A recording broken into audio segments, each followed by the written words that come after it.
A very special guest, one of my dear, close personal friends. We go back. I think we knew each other in another life, possibly elementary. That's probably not true, but he's a really good friend of mine. Everyone knows him on Twitter as Anthony Irwin LA. Please welcome Anthony Irwin to the Fearless Show. Anthony, how are you? I'm good, man. I'm good. I didn't realize we've known each other since birth. That makes this a lot more exciting conversation. Yes, well, both of us came out at the womb at the same time, believe it or not. I don't know if But you were both old, like Different. Benjamin Button. Yes. So it's been reversed. Yeah, we were there. Like we hit the intersection at the doctor's office. We had I was polite and waved Mark on, and then I jumped out and yeah. And now we're here, and now we're about to ask. I'm just dying to ask this question. Now, who's your least favorite Laker, and why is it Andre Drummond? What would give that away, man? I don't understand. I'm loving it, by the way. Personally, I've always really liked centers who can't catch, aren't really good finishers, can't spread the floor, and are like just okay passers. Personally, like that. Like Kwame Brown. Right? Yeah, he's DJ and Benga with more shoulder hair. Oh, that's hilarious. Please write that down. That's your opener. No, well, I've seen a lot of people like give you a lot of flack about it, going like, well, Andre Drummond. And here's the thing. I think a lot of people do think Andre Drummond is the three-headed dragon, the third head to this dragon, which is the Lakers lineup. To me, I'm just like, okay, thank God he's better than Marc Gasol, because at least there's a center that can somewhat be good and plausible for Anthony Davis to just play the four. So, I'm not sure where you stand with him now, but at the same time, aren't you happy that there's probably an upgrade from Marc Gasol? All right, I'm asking you honestly, what is he better than Marc Gasol at? Rebounding. But his rebounds don't actually provide an advantage. Right, like his offensive, because the thing that everybody points to is his offensive rebounding creates new possessions and stuff like that. But his offensive rebounding, more often than not, is actually him attempting his third and fourth layup on a possession. So it's not actually getting LeBron or AD an extra touch here and there. It's more like, yeah, I guess I'll try and finish this time. Oh, I'll try and finish this time. Oh, sorry, I'll try and finish. I didn't finish this time. So it's like Russell Westbrook with padding the stats, is what you're saying. Little. Here's the thing. I think what the Lakers are realizing is that Drummond is not the giant type. Even if we would agree, if I offer you the ability to say okay, fine, he is better than Marc Gasol. It's not the giant upgrade that I think they thought they were getting, right? Right. It's at best it's the difference between Mexican Coke and Coke. It's basically the same thing. It's just a little bit better. And I just if the Lakers realize this and they learn that in time, then that allows them to adjust heading into the postseason and not anticipate relying on Drummond very much. I agree. The reason why I say rebounding, though, is the one thing that I've been frustrated with Marc Gasol is every time I see a shot go up, I'm more 10 times than, or I would probably say 9 times out of 10, I see Marc Gasol at the three-point line rather than down low trying to get a rebound. So at least Andre Drummond is somebody that can't shoot threes, and he's closer to proximity of grabbing a rebound than Marc Gasol. Yeah, I mean, some of it is by design. I think Marc Gasol is so when you see him up at the 3-point line, especially defensively, that's him selling out to whatever defensive strategies Vogel is putting in place. That's why some of the defensive ratings actually look better. And the defense tends to look a little bit better with Gasol than Drummond, because he's actually running up there and he's blitzing on pick and rolls and he's trapping and he's working hard to not let the offensive player gain an advantage. Whereas Drummond is a lot more. He basically no matter what defense Vogel is calling, he more likely than not is going to be in deep drop coverage so that he can get back under the basket. So, it's a give and take. to a certain extent, you want Marc out there because he's doing what Vogel is telling you to do. But then I could understand why somebody would say, well, but the giant 7-footer guy isn't going to be able to guard out there anyway. You may as well just get back to the basket. And I just think, it's a give and take with those guys. And then offensively, I don't think it's close between Gasol and Drummond. I think Gasol actually spaces the floor. He's a better passer. He does a lot of these things. So even if you think Drummond is better defensively as a defensive rebounder, I just think the upgrade that you get with Gasol out there and his basketball IQ and all of those things is really important. I mean, that's one thing I'll definitely agree when it comes to Gasol. And AD, AD number 2, because I'm still getting used to saying, when I say AD, I go, oh, AD's bad. I'll try it. We have 2 ADs. This is really weird. Right.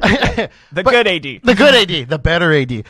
Are you like me because right now where I'm at, I try not to get worked up during the regular season. I'm just glad we're inching closer to the postseason.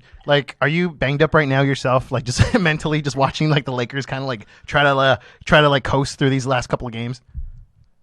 It's actually been really nice because I left Locked On Lakers for another opportunity, and then there's this little week-long gap between Locked On Lakers and this next opportunity, and it's been nice, man. I get to recharge.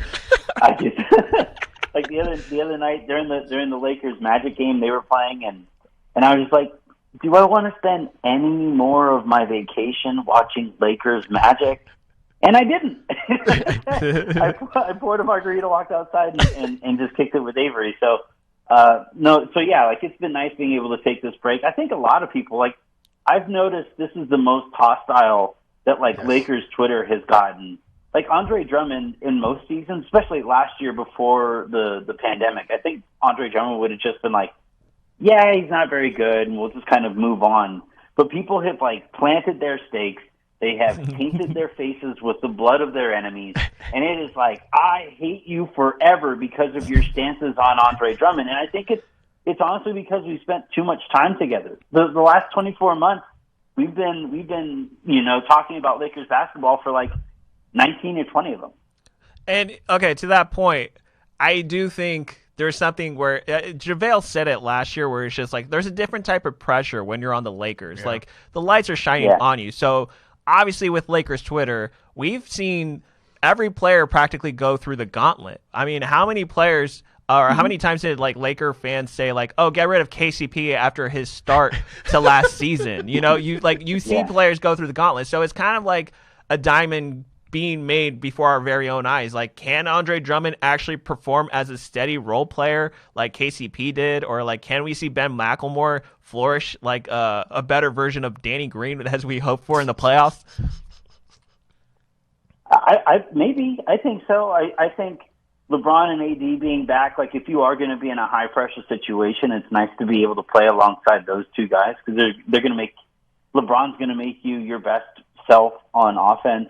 AD is going to make you your best self on defense. So given the high pressure situations, I think I would rather face them right now with LeBron and AD compared to, that Dwightmare year, right? Where Steve Nash breaks his leg, and then, Kobe starts wearing down. Mike D'Antoni and Pau Gasol decided to hate each other for some reason.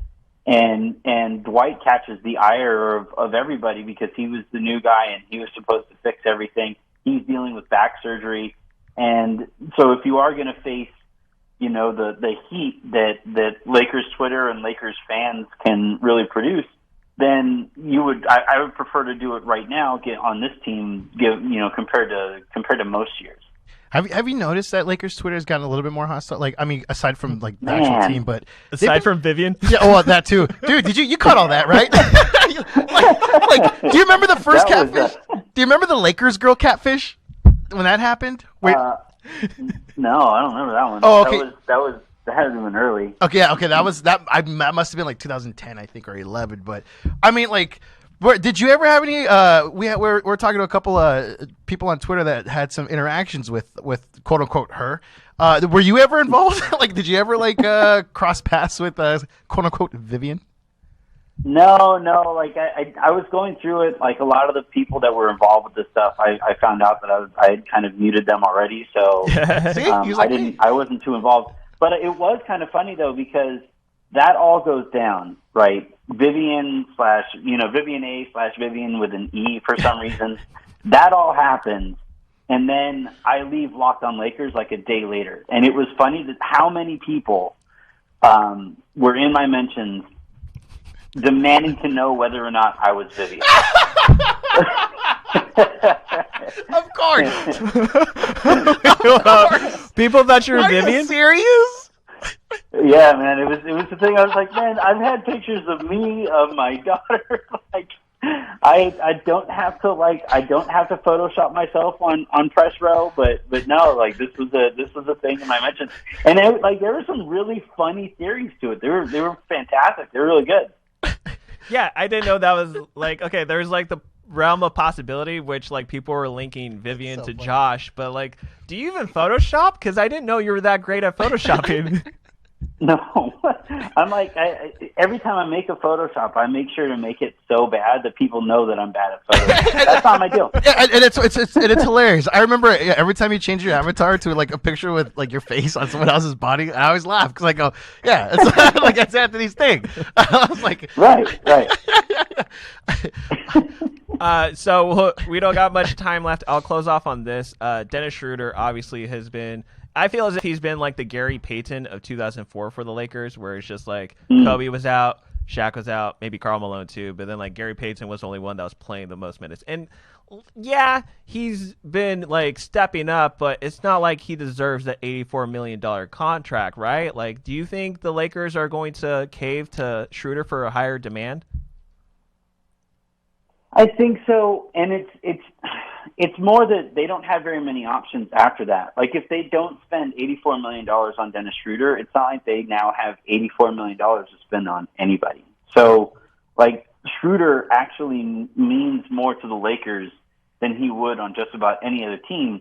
Because the Lakers, if they don't sign Schroeder, it's like a $9-ish million point guard who I think that's probably going to be Caruso, where Caruso's at next year. So you're going to have, and I like Caruso, but I think Schroeder is a little bit more talented, raises the Lakers' ceiling a lot more than Caruso might. And so, like, for the Lakers, they just basically, they're already capped out. Like, they have his bird rights. They can go above the salary cap to sign him. And you already have Anthony Davis signed long-term. You already have LeBron and Kuzma both signed long-term.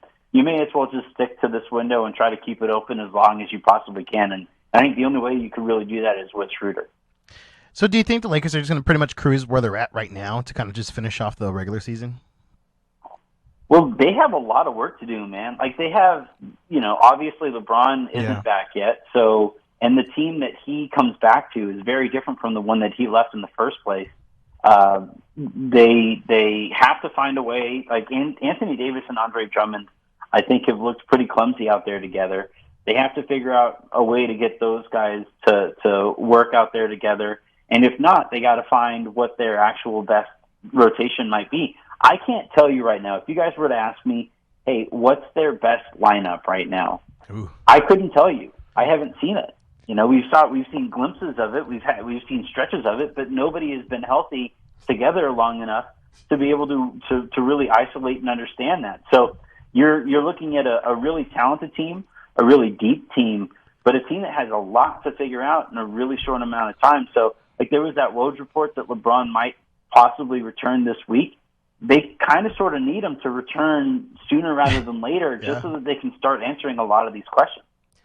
He's been Anthony Irwin. Follow him on Twitter at Anthony Irwin LA. And hey, best of luck. Not Vivien. Not Vivien. Not Vivien. Not Vivien. Don't get it twisted. Not Vivien. Congratulations on your new endeavor, I guess. We'll definitely follow you for wherever you're heading and just hoping for the best on the surprise. I mean, ever since I know you, Anthony, you've always excelled and you've always went to the top. So, I mean, good luck to your next venture, and I know you're going to kick ass just like every time you go into something else. So I know you're going to do great things. Thank you guys. Thank you guys a ton. Thanks for having me. I'm always available for you guys. Of course. Love you, brother. Love you. Have a good one. Thank you. That was Anthony Irwin. Anthony, maybe possibly Vivien. I don't know. I'm kidding. I'm kidding, Anthony. I'm kidding.